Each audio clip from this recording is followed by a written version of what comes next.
All right, guys, I'm back with another really fast, unscripted video. Some of the comments that I've been receiving, both on my YouTube video and out on Twitter, have been criticizing me for my comment that I think that it might be good for us to have fast lanes for gaming.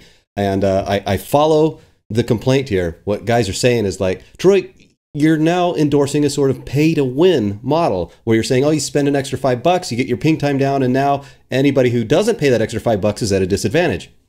Totally get it. I follow your complaint here. So allow me to please explain why I think that fast lanes for gaming in the longer run will turn out to be a good thing. You've heard all of these like gloom and doom hypotheticals about all the bad things that fast lanes are going to lead to. I just want you to try and free your mind a little bit and think about some of the good things that this could bring about.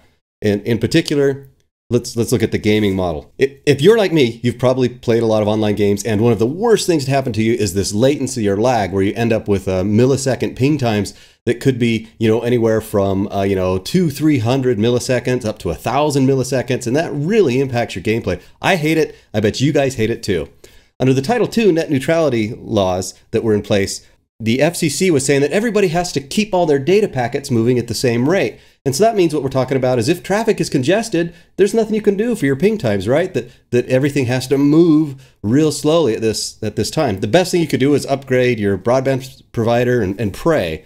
So my thought is, wouldn't it be great if an ISP came forward and said, hey, we recognize that ping times and latency is extremely important to gamers, so we're setting up this new system. We're going to use a little bit of AI. We're going to put in some additional infrastructure. And then if you sign up for it, it will figure out the fastest route to your server so that you end up with a guaranteed ping time of 20 milliseconds to any of these games within our package or something like that. I believe that, first of all, that would be pretty cool if you're a regular gamer. You might be able to say, oh, I want to be able to play Overwatch. I want to be able to play Doom or whatever with very fast ping times. Now let's assume that this service turns out to work super well, and that everybody who signs up for it says, wow, my ping times are great, the ISP is doing exactly what they said they would do, and it is great for me. And then you have the people who either don't have that option to sign up for it, or they don't have the money to sign up for it, who are complaining, right? And they're saying, this is unfair, you're just paying to win, your better ping times is what makes you, better at this game. And at first it's going to be like that, and I agree that it's going to have that sense of, haves and have-nots. But let's follow the market just a little bit longer. So if this turns out to be successful, it will encourage people to start switching from their ISP to this other service that offers this, gaming fast lane. What will happen is that other ISP, the other ISPs will take notice of this. And they'll say, well, we need to have a service just like that, don't we? So that we quit losing customers. And then the competing ISP will go and set up their own infrastructure. And they'll say, hey, come back over to us. And if you come back, we'll give it to you for free because you've come back to our service. We're not making any money since you left us. Come on back. And so now they offer it for free. And as this continues, this is what happens in a free marketplace, is that something that's good gets adopted by the other competitors because they want to keep that business. They want to keep you paying them rather than paying one of their competitors. So because of reasons like this, because of this little market story, this is why I think fast lanes for gamers could be a very good thing. Under Title II regulations that were just repealed, I don't see that it was much of an option because you couldn't offer this to your gamers at home. Now you can. Now somebody can go and do this. In fact, I've noticed that there's already some sites out there, like there's a place called Kill Ping that I think is trying to do this through a software method to find the fastest route to your servers. And so people already have this option. I think it'd be great if it was tied into your ISP. Okay, so that's a little bit of an explanation of that. Hopefully you can see why I'm optimistic about why this would work. So please allow me to address a few of the things that I didn't cover very well in my last video about net neutrality and some common complaints. The first one that I want to point out is that under the Title II regulations is that broadband, fixed broadband, that is the stuff that, comes through the wires in your house, was being regulated more heavily than was wireless. And this was mostly for technical reasons. So there's a difference between your fixed broadband provider and your wireless broadband provider in terms of regulatory oversight. And I think that if you look at it, you'll notice that in the last few years, your wireless service has probably improved a lot more than has your fixed broadband service. And I would suggest to you that at least part of that reason is because the wireless services had less regulatory hoops to jump through, and they're able to explore more options, including things like fast lanes and release of data caps and that sort of thing. So we can actually compare side by side. Is wireless growing faster under light regulation versus broadband fixed regulation, which was dealing with the heavier regulation? I think you'll see that the wireless has been growing faster. Related to that, a lot of people have complained, well, your whole argument, Troy, about competition making things better doesn't work in monopoly situations where I only have one ISP, and so I don't really have a choice. And I agree with you. In fact, I feel badly for you if you're in one of those spots where you're kind of locked down. However, how do we fix this problem? And I suggest to you it's to introduce more competition. And in order to introduce more competition, you have to have options for other ISPs to come in. I know that sometimes ISPs have made some sort of deal where they don't allow other ISPs to come in and compete. Those are bad. I think those should be broken up.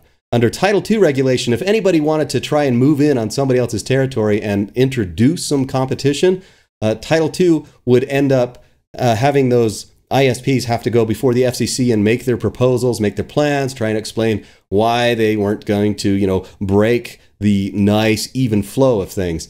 And that's bad. What we need is allow other ISPs to come in and say, hey, there's an opportunity here, we need to move in. So I think Title II stifled competition, and that it stifled infrastructure building out because people had to go through FCC regulation.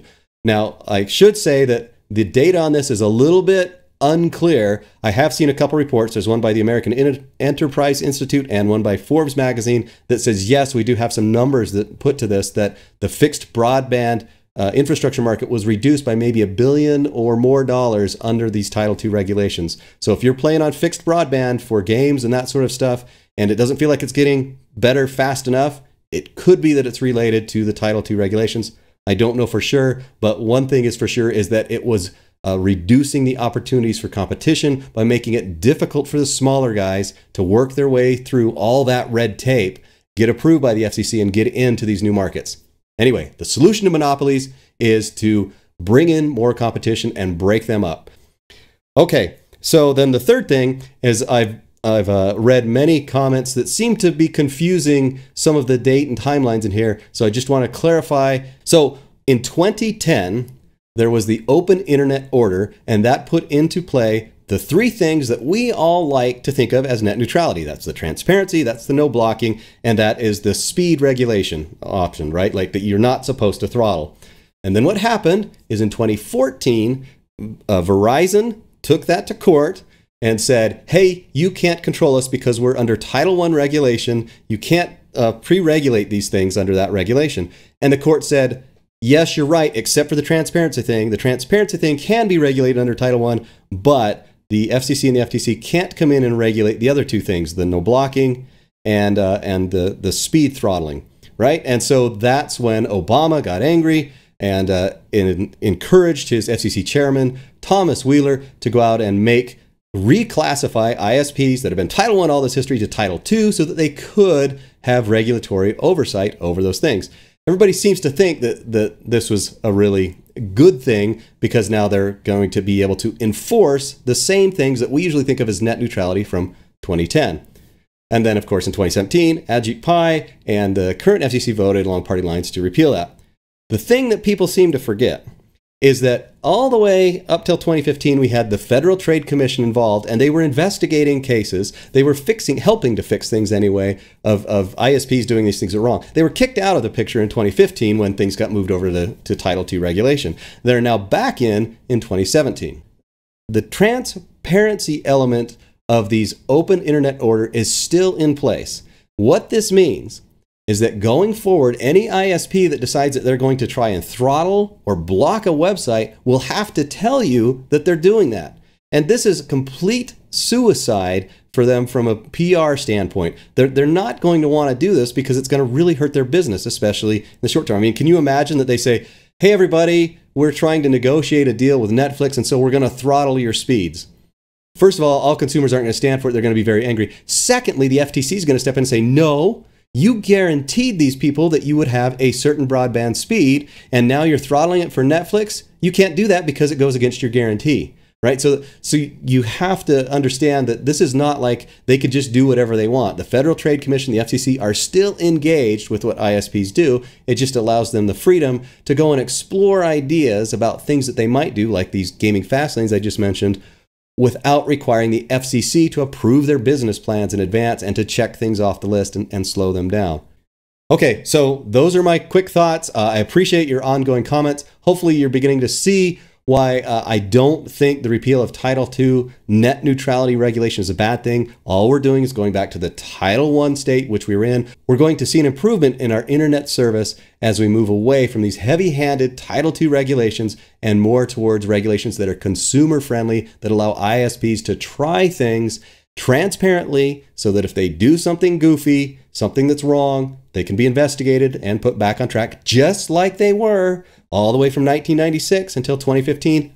Again, all those lists of things that they said, look at the nasty things that ISPs have tried. I say, yes, but they were mostly resolved under Title I, and so that's proof that Title I works. Hopefully you can kind of see my point of view. And again, guys, just keep calm and game on.